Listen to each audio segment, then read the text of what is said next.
Okay, let's try to solve this. क्या बोल रहा है ये देखिए।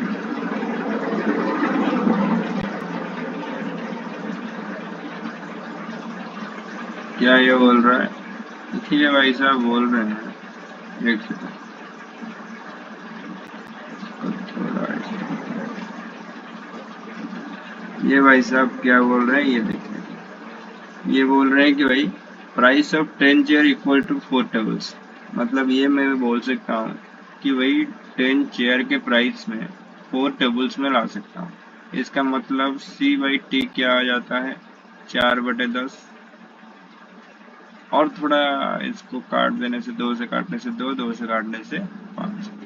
अगर चेयर का दाम 2 रुपए है तो टेबल का दाम 5 रुपए। ये हमको पता नहीं है, सिर्फ हम अजम्पशन लगा रहे हैं। हमको रेशियो मिल गया। ओके, हमको रेशियो मिल गया है।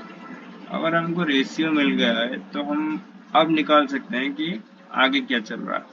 ये बोल रहा है कि 15 चेयर और 2 टेबल्स का दाम मिलाकर होते हैं तुम्हारे 4000 रुपये। हमें पता नहीं है कि भाई चेयर का दाम कितना है, टेबल का दाम कितना है, पर हमको रेशियो पता है। ठीक, हम सी की जगह 2 या 2x लगा सकते हैं, यहाँ पर 5x लगा सकते हैं। इसका ये मतलब होता है कि भाई देख, मैं 15/2 30 कर सकता हूँ, इसको 2x5 10 कर सकता हूँ। ये तो बना सकता हूँ।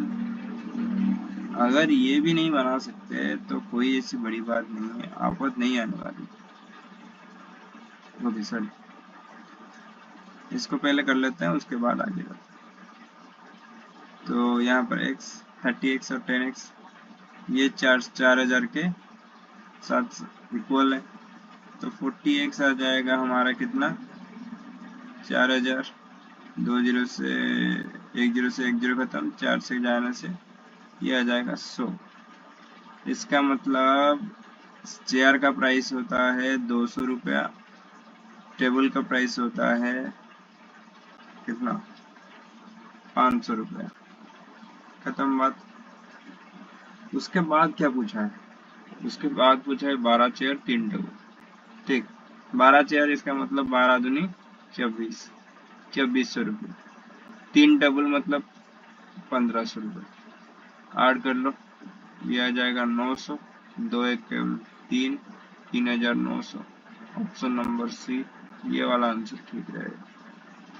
अगर कोई बंदा कहे कि मेरे को ये मेथड नहीं आता, मेरे को जो 10th वाले मेथड में समझाना चाहिए, ठीक, 10th वाले मेथड भी इजी हो रहेगा, पर आपको ये मेथड ज़्यादा इफेक्टिव होगा क्योंकि रेशियो और प्रोपोर्शन में आपका हर एक क्वेश्चन सॉल्व होने वाला है।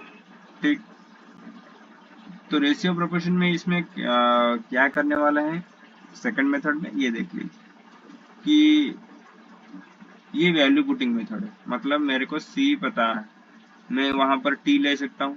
टी ले सकता हूँ मतलब 2/5 ऑफ द टी।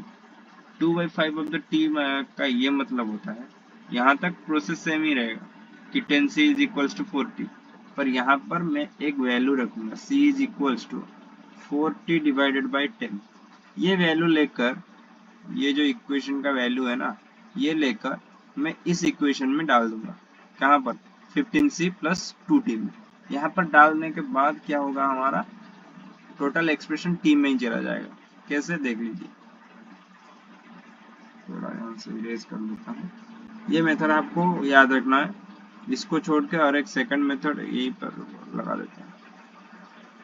यहाँ पर देख लीजिए, ये मेरे सी का वैल्यू क्या है, 40 डिवाइडेड बाई 10। ये सी का वैल्यू जो है ना, यहाँ पर पुट कर लेंगे। कहाँ पर? ये 15c plus 2d is equals to 4000 है। तो यहाँ पर क्या करेंगे, c को हटा देंगे, यहाँ पर c की जगह क्या लगा देंगे, 40 डिवाइडेड बाई 10। तो लगा देने से क्या हो जाएगा, यहाँ पर 15 into 40 divided by 10 plus 2t is equals to 4000। खत्म बात। यहाँ पर क्या होगा, 60t divided by 10 plus 2t is equals to 4000।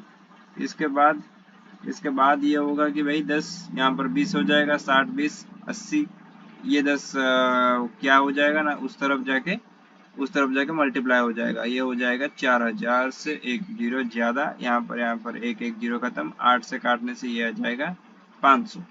मतलब एक टेबल का दाम है 500। ठीक, एक टेबल का दाम है 500, सॉरी 500। एक टेबल का दाम है अगर 500, तो चेयर का दाम कितना है? तो चेयर का दाम क्या है भाई, एक टेबल का दाम अगर 500 है तो 4 टेबल का दाम कितना, 2000। ठीक, मैंने क्या लिखा था, 10c इज इक्वल टू 40, 40 का मतलब ये आ जाएगा 2000, तो 10c का मतलब 2000 है, तो c का मतलब 200 है, तो एक चेयर के वैल्यू 200, एक चेयर के वैल्यू 200, एक टेबल का वैल्यू 500। वहीं पर आके हम पहुंच गए। उसके बाद डायरेक्टली 2600 निकालना है, 1500 निकालना है, ऐड करना है, कर लेना है। तो that's a simple question that you have to solve.